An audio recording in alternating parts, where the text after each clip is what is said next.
우리 주일 3부 예배에 나오신 또 온라인으로 함께 하시는 모든 성도님들을 주님의 이름으로 축복하고 또 환영합니다. 우리 줌으로 함께 하시는 우리 성도님들하고도 한번 같이 인사하겠습니다. 환영합니다.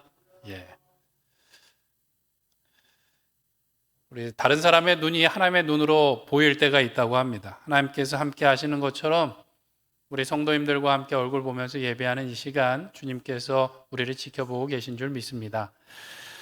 심리학 이론 중에 기대 위반 이론이라는 것이 있다고 합니다. 기대 위반 이론.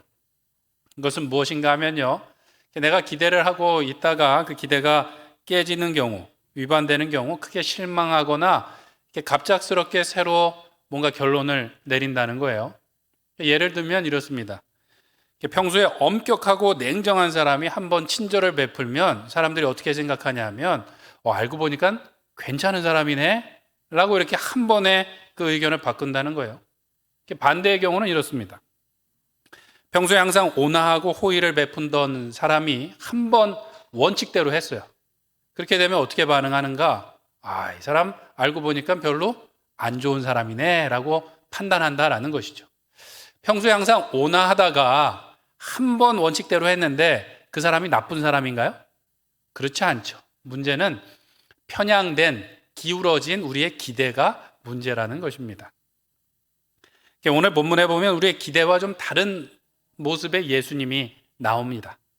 하나님의 아들이신 예수님께서 죄인들처럼 세례를 받으시는 장면이 나와요.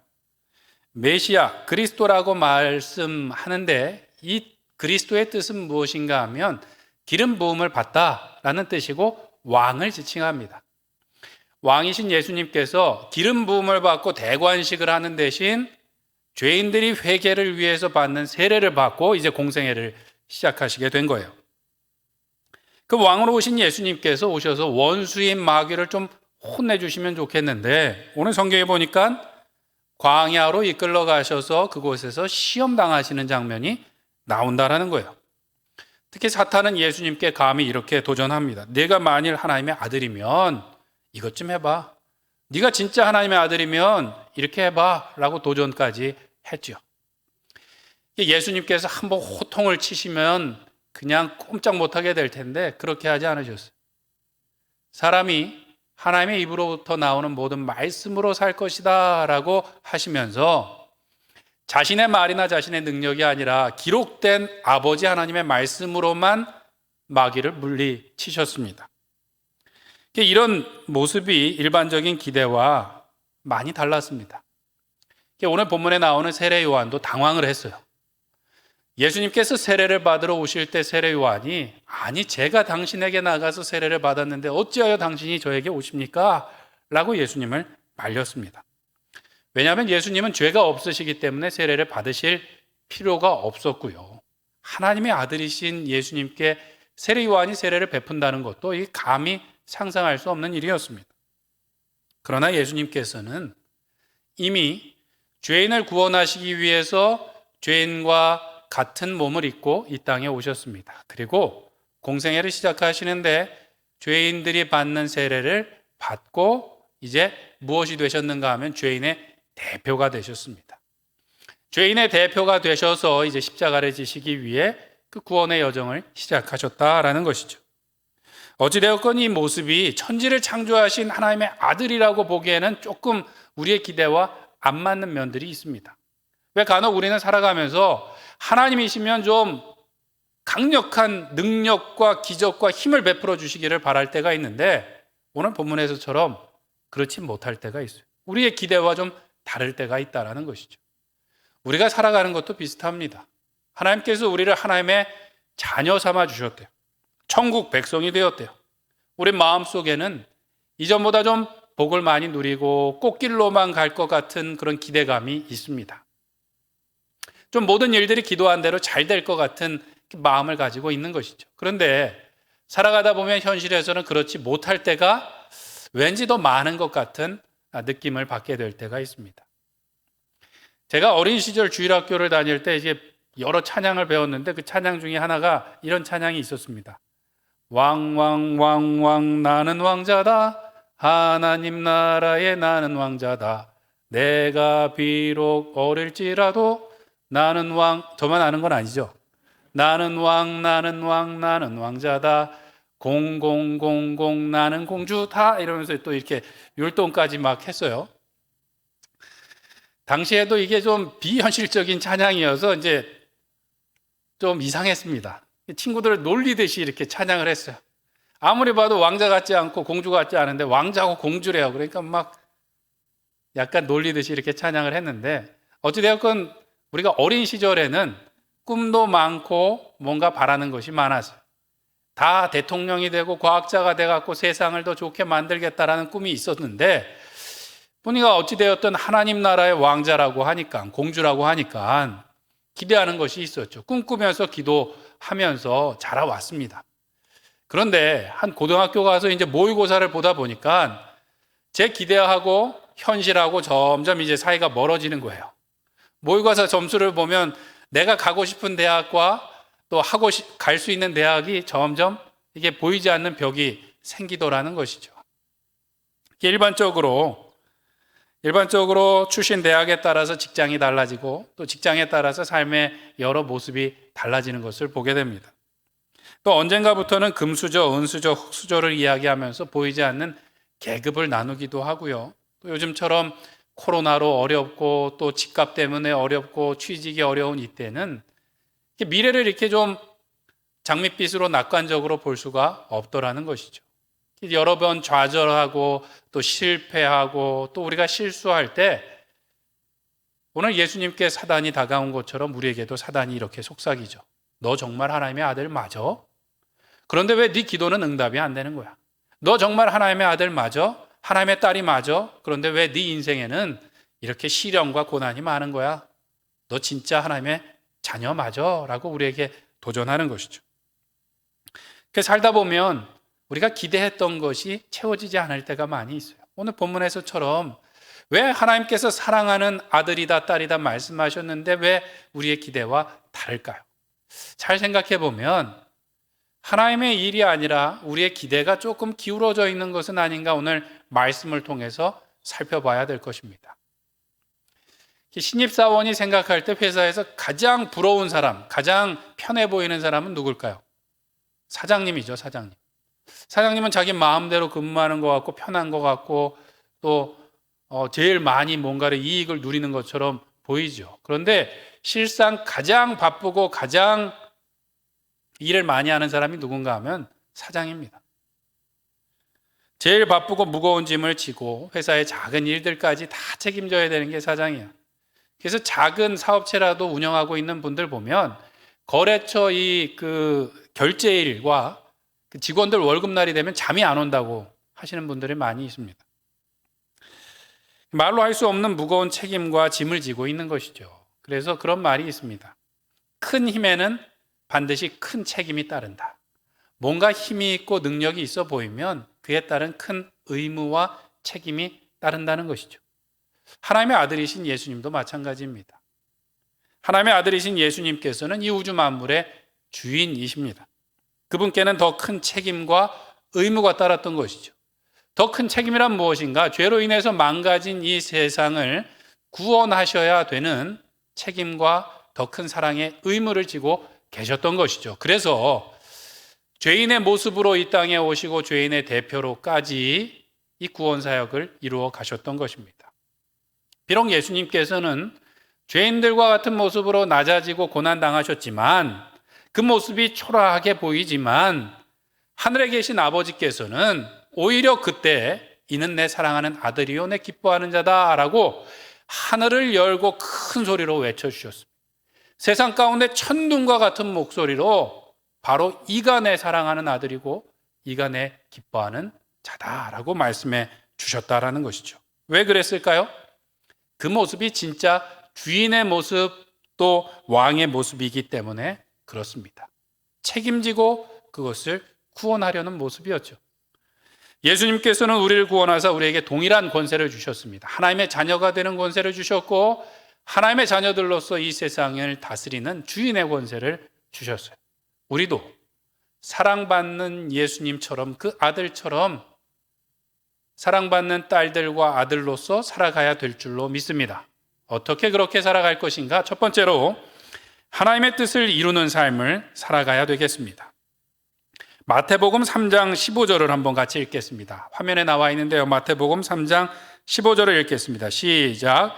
예수께서 대답하여 이르시되 이제 허락하라. 우리가 이와 같이 하여 모든 의를 이루는 것이 합당하니라 하시니 이에 요한이 허락하는지라. 마태복음에는 오늘 사건을 조금 더 자세하게 기록하고 있습니다. 예수님께서 요한에게 세례를 받고자 오니까 세례 요한이 거절했어요. 그냥 겸손함으로 사양한 것이 아니라 죄가 없으신 예수님은 세례를 받으실 필요가 없었고요. 하나님의 아들이신 예수님께 자신이 세례를 베푼다는 것이 도무지 감당할 수 있는 일이 아니었습니다. 절대로 안 됩니다 라고 말했어요. 그랬더니 예수님께서 하시는 말이 이제 허락하라. 우리가 이와 같이 해서 모든 의를 이루는 것이 합당하다라고 말했습니다. 이제 허락하라. 이와 같이 해서 모든 의를 이루는 것이 우리에게 마땅하다라는 이야기를 했어요. 예수님이 말씀하신 그 의라는 것이 무엇일까요? 의로움이라는 것이 무엇일까요? 많은 학자들은 이 의를 이루자라는 것이 구약에 예언된 그 예언의 말씀을 성취하자라는 얘기일 것이다. 또는 율법의 의무를 우리가 다 수행하자라는 의미일 것이다. 또는 하나님의 구원을 우리가 같이 이루자라고 말한 것이라고 해석을 합니다. 근데 어찌되었건 이 세 가지 다 무엇인가 하면 구원을 이루고자 하시는 아버지 하나님의 뜻을 이룹시다라고 지금 말씀하고 있는 거예요.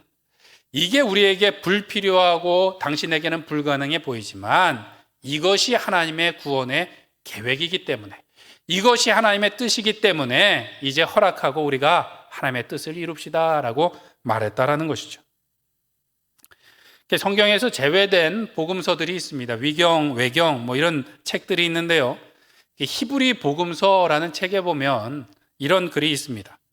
주의 모친과 그의 형제들이 그에게 보라, 세례 요한이 죄를 사하는 세례를 베풀고 있다. 우리도 가서 그에게 세례를 받자라고 말하자 예수께서는 내가 세례를 받을 만한 죄를 범했을까요? 라고 말했다는 것이죠. 초기 학자들은 이런 글들을 보고 뭐라고 생각했냐 하면 죄가 없으신 예수님께서 왜 세례를 받으셨는가? 모친이 권유함으로 그가 순종했다라고 해석을 했습니다. 재밌는 것은요, 아들 되신 예수님께서는 누구의 말을 잘 들었어요? 부모의 말을 잘 들었습니다. 어머니 마리아의 말을 듣고 세례를 받았다고 해석을 하든지, 하나님 아버지의 뜻을 이루기 위해서 세례를 받았다고 하든지, 예수님은 나쁜 아들인가요? 착한 아들인가요? 착한 아들이었던 것이죠. 부모의 말에 순종하는 착한 아들이었어요. 오늘 성경에도 하나님의 뜻을 잘 따랐더니 하늘에서 하나님께서 이는 내 사랑하는 아들이요 내 기뻐하는 자라고 외쳐주신 것이죠. 그런데 사탄은 반대로 이야기했습니다. 반대로. 예수님께서 시험 받으시는 그 내용이 오늘 본문에는 나와 있지 않지만 우리가 잘 알고 있지 않습니까? 예수님께 나와서 내가 만일 하나님의 아들이면 이 돌들을 명하여 떡이 되게 해봐. 내가 만일 하나님의 아들이면 이 꼭대기에서 뛰어내려봐. 그러면 천사들이 너를 받쳐줄 거 아니야 라고 도전했죠. 내가 얼마나 권세가 있는지, 네 말이 얼마나 권세가 있고 얼마나 높은지 증명해봐 라고 말했던 것입니다. 그러나 예수님께서는 자신의 말로 하지 않고 사람이 하나님의 입에서 나오는 말씀으로 살 것이다. 그리고 오직 하나님의 말씀으로만, 기록된 말씀으로만 사탄을 물리치셨습니다. 착한 자녀는, 사랑받는 자녀는 누구의 말을 잘 따르나요? 부모의 말을 잘 따르는 자녀가 사랑받는 자녀고 부모를 기쁘게 하는 자녀죠. 예수님께서 그렇게 살아가셨다라는 것입니다. 여기 계신 성도님들은 대부분 자녀이기도 하고 부모이기도 하실 것 같아요. 그런데 우리가 다 겪어봤으니까요. 자녀들이 부모의 말을 보통 잘 듣나요? 안 듣나요? 잘 안 듣죠. 자라면서 점점 더 안 듣는 것 같습니다. 옛말에 철들면 곧 죽는다라는 말이 무엇인가요? 이제 철들어서 부모의 마음을 조금 알 때쯤 되면 이미 죽을 때가 됐다는 거예요. 죽을 때가 돼서도 잘 알지 못한다는 것이죠. 우리가 살아가면서 부모의 마음을 알고 그 뜻에 순종하기가 어렵습니다. 잘 몰라서 못하는 거야 어쩔 수 없는데요. 때로는 우리가 잘하고자 하는데도 잘 안 될 때가 있어요. 집안에서 이제 남자와 여자가 일을 같이 하는 가정들이 많지 않습니까? 요즘에는 이제 남편들이 집안일을 도와주지 않는다고 바가지를 긁히는 경우가 있어요. 그래서 이제 하루는 남편이 집안일을 도와줘야겠노라고 아내가 없는 사이에 집안일을 열심히 해놨습니다. 외출했다 돌아온 아내가 그것을 보고 아이고 우리 남편 착하네 잘했다 이렇게 말할까요? 아니면 또 한 번 혼날까요? 저도 들은 얘기입니다. 왜 시키는 일만 하지 왜 시키지 않은 일을 했냐고 이제 혼날 가능성이 한 90% 정도 된다고 합니다. 우리가 그래요. 우리는 하나님을 위한다고 열심히 뭔가를 하는데 사실은 내 뜻일 때가 있다는 거예요. 세상에서 하나님의 아들로 딸들로 인정받고 싶습니다. 그래서 뭔가를 열심히 하는데 좋은 대학 좋은 직장에 가서 사업에 성공해서 보십시오. 하나님을 믿으면 이렇게 복을 받습니다. 라고 당당하게 인정받고 싶은데 사실은 그런 기대대로 안 될 때가 더 많이 있고요. 또 설령 우리가 계획하고 기대했던 것이 이루어진다고 해도 꼭 그것이 하나님께 영광이 되는가? 그렇지 않은 경우도 종종 있습니다. 왜 교회에서는 굉장히 존경받고 좋은 분인 줄 알았는데 일터에 갔더니 사람들에게 손가락질 받고 아주 그냥 못 들을 얘기를 듣는 분들이 있어요. 누구의 뜻을 이룬 건가요? 내 뜻과 내 기대를 이루면서 살아간 것이죠. 사랑받는 자녀의 삶은 내 뜻이 아니라 하나님의 뜻을 이루는 것입니다. 하나님의 뜻이란 무엇인가? 십자가의 삶이에요. 십자가의 삶. 십자가를 지고 나를 따라오라 라고 예수님께서 말씀하셨어요. 그러면 십자가의 삶은 점점 올라가는 삶일까요? 점점 내려가는 삶일까요? 십자가의 삶은 점점 내려가는 삶입니다. 어디까지요? 죽기까지. 죽기까지 내려가는 삶이에요. 조선의 작은 예수라고 불렸던 분이 있어요. 이름은 서서평이라는 미국 출신의 여자 선교사님이셨어요. 이분이 미국에 있다가 조선이라는 나라에 간단한 치료도 받지 못하고 죽어가는 사람이 너무 많다는 이야기를 듣고 선교사로 헌신을 하셨습니다. 1912년에 31살의 독신의 여자 간호사가 한국에 선교사로 오셨어요. 그래서 전라도 지역, 광주 지역에서 주로 선교사역을 감당했습니다. 1934년 54세의 나이에 소천, 우리나라에서 돌아가실 때까지 고아들과 노숙자들과 한센인들과 미혼모들을 위해서 열심히 사역하셨습니다. 심지어는 자신은 영양실조에 걸려 있는데도 불구하고 14명의 고아들을 양자와 양녀로 삼아서 양육하셨다는 것이죠. 한국 땅에서 독신의 몸으로 선교 사역을 감당하다 병에 걸려서 이제 소천하시게 되었어요. 자신의 시신마저 의학 연구를 위해서 기부하고 소천하셨습니다. 그분의 한국 이름이 서서평인 이유는 무엇인가 하면 천천히 평온하게 예수님을 닮아가기라는 그녀의 소망이 담겨 있다고 합니다. 서서평, 서서히 평온하게 예수님을 닮게 해주십시오라는 그 이름의 뜻이래요. 그분의 전기를 쓰신 분은 그 서서평 선교사님 아래서 배웠던 어머니의 자녀인 목사님이에요. 그러니까 직접 들었던 이야기들을 바탕으로 이제 전기를 쓰셨는데 마지막 그분의 이제 평이 무엇인가 하면 서서평 선교사님은 조선을 위해 죽은 하나님의 딸이고 작은 예수로 살아갔다라고 이렇게 평가를 내리고 있습니다. 그녀가 작은 예수로 또 하나님의 딸이라고 불릴 수 있었던 이유는 그녀가 점점 높아졌기 때문이 아니라 하나님의 뜻을 따라서 더 낮아졌기 때문이죠. 더 많이 나누어 주었기 때문에 그녀를 사람들이 하나님의 딸이라고 작은 예수라고 불렀던 것입니다. 사랑하는 성도 여러분, 우리도 하나님의 사랑받는 아들과 딸들로서 점점 낮아지고 더 나눠주는 삶을 삶으로써 이전보다 더 자랑스럽고 사랑받는 하나님의 아들과 딸들로서 살아가시길 간절히 축원드립니다. 두 번째로 우리는 성령께 인도함을 받는 삶을 살아가야 되겠습니다. 성령께 인도함을 받고 순종하는 삶을 살 때 하나님께서 우리를 내 사랑하는 아들이다 딸이다 내 기뻐하는 자다라고 인정해 주신다라는 것이죠. 12절, 13절 말씀을 한번 같이 읽겠습니다. 12절, 13절 말씀입니다. 시작. 성령이 곧 예수를 광야로 몰아내신지라. 광야에서 40일을 계시면서 사탄에게 시험을 받으시며 들짐승과 함께 계시니 천사들이 수종 들더라. 아멘. 예수님께서 세례를 받으시고 성령께서 비둘기같이 임하셨습니다. 그런데 그 성령께서 예수님을 광야로 몰아내셨다라고 말하고 있어요. 몰아내셨다. 몰아내다라는 말은 쫓아내다 또는 억지로 가게 하다라는 의미까지 있습니다. 그렇다고 예수님께서 가기 싫은데 막 억지로 갔다라는 의미가 아니고요. 예수님의 사명을 성령께서 주도하셨다, 이끄셨다라는 의미고 예수님도 모든 것을 성령께 맡기셨다라는 것입니다. 삼위일체 하나님이라고 말할 때 삼위일체라는 단어는 이런 관계론적인 의미입니다. 서로가 동등하고 대등하지만 모든 것을 서로에게 맡기고 순종하는 관계가 삼위일체 관계예요. 그런데 성령께서 예수님을 이끌고 가신 곳, 몰아가신 곳이 어디인가 하면 광야였습니다. 광야는 어디인가? 이스라엘 백성들이 40년간 시험을 받은 곳입니다. 이스라엘 백성들은 그곳에서 불신앙과 또 불순종으로 거듭 실패했어요. 그런데 예수님께서는 성령의 이끌리심을 받고 성령의 충만함을 받고 광야에 가셔서 시험을 이기셨다라는 것이죠. 죄인의 대표로 세례를 받으시고 성령 충만함으로 그 시험의 장소였던 광야에서 이기시는 본을 우리에게 보여주셨다라는 것입니다. 누구로서요? 죄인의 대표로서. 그러니까 이 말씀을 보면 성령 충만하여 능력받고 시험을 이기는 비결은 무엇인가? 성령께 그냥 이끌림을 받아 가는 거예요. 성령 충만이라는 것이 한동안 우리는 어떤 능력이나 은사라고 착각한 경우가 있었는데 성령은 살아계신 하나님이십니다. 성부, 성자, 성령 하나님이세요. 인격이십니다. 그 하나님께서는 우리를 주도적으로 이끌고 가시는 것이죠. 성령 충만을 받는 비결은 성령께서 계신 곳에 나도 있는 거예요.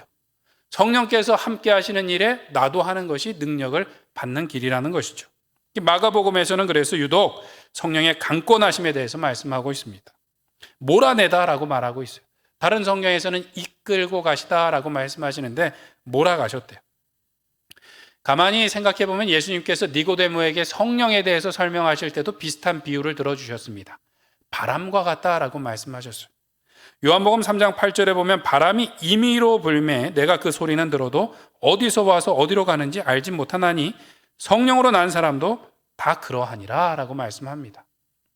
성령으로 난 사람은 임의로 바람이 불며 보이지 않는 것처럼 그렇게 움직여 따라간다라는 것입니다.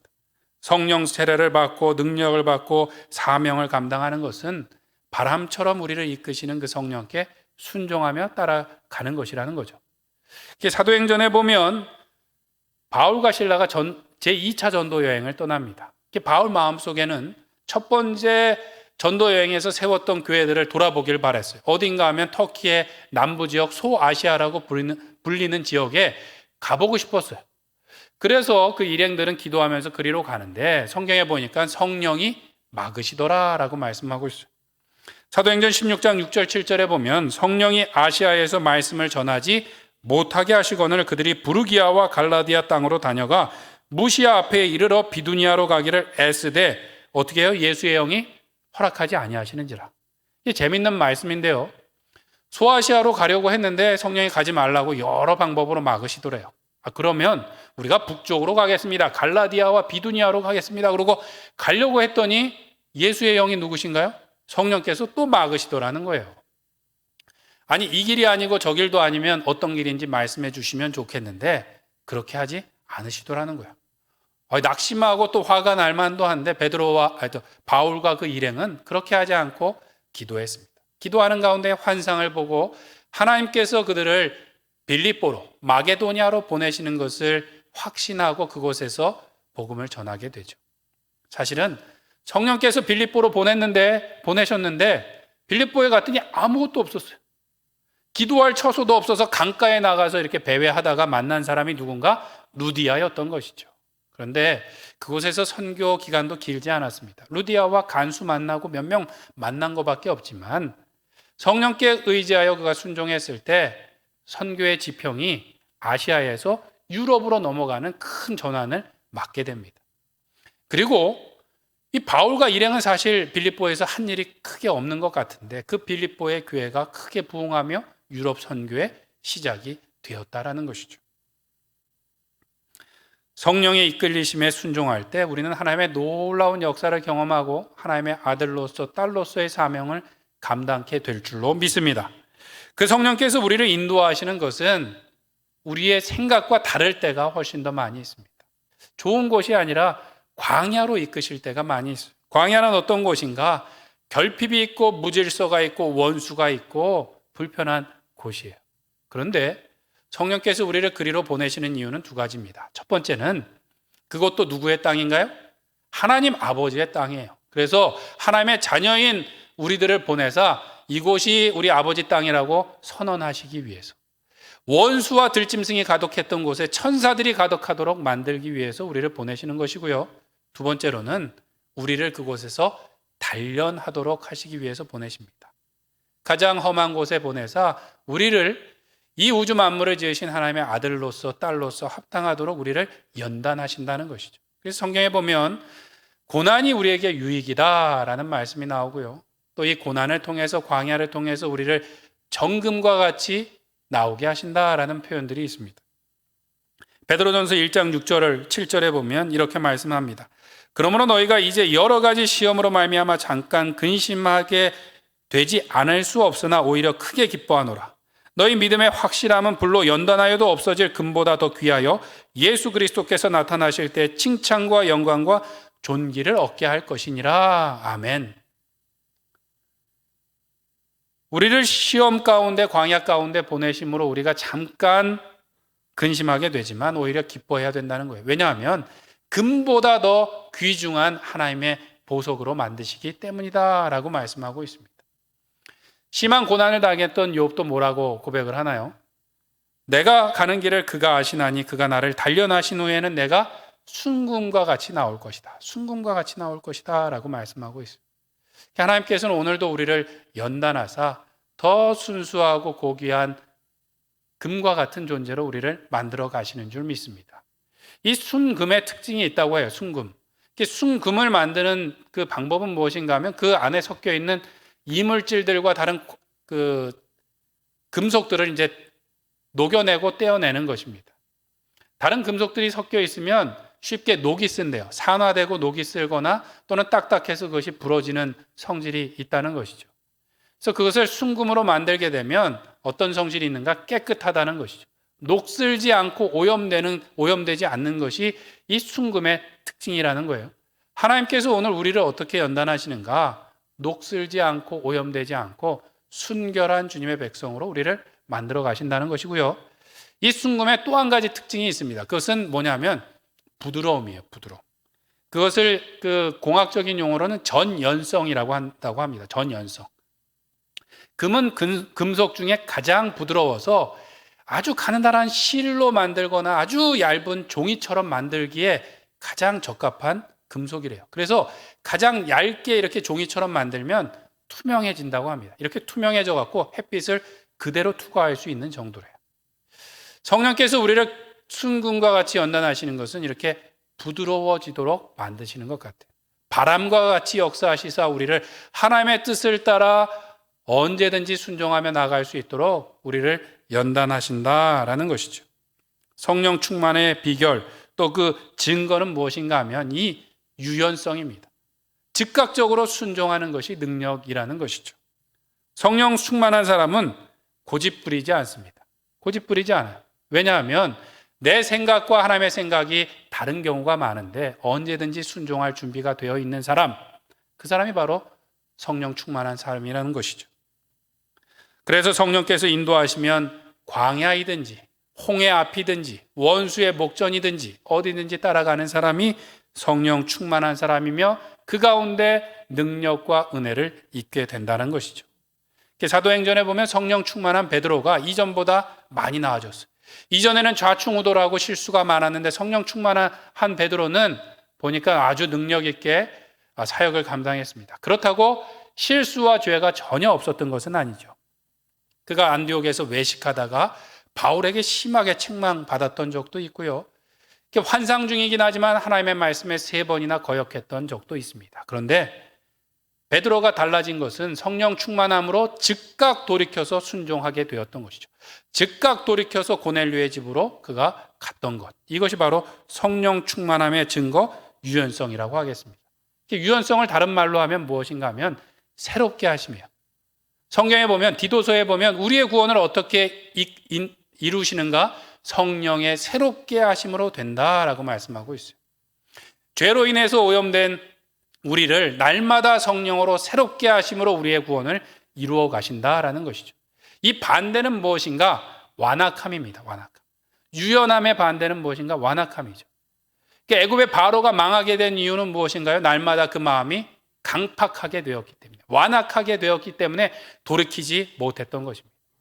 사도행전에 나오는 아나니아와 삽비라가 망하게 된 것은 성령 충만이 아니라 성령을 기만했기 때문이에요. 속였기 때문이에요.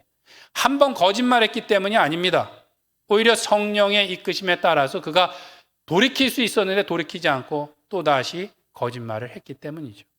성령 충만한 사람은 날마다 새로움으로 돌이킴으로 은혜를 누리고 능력을 받게 될 줄로 믿습니다.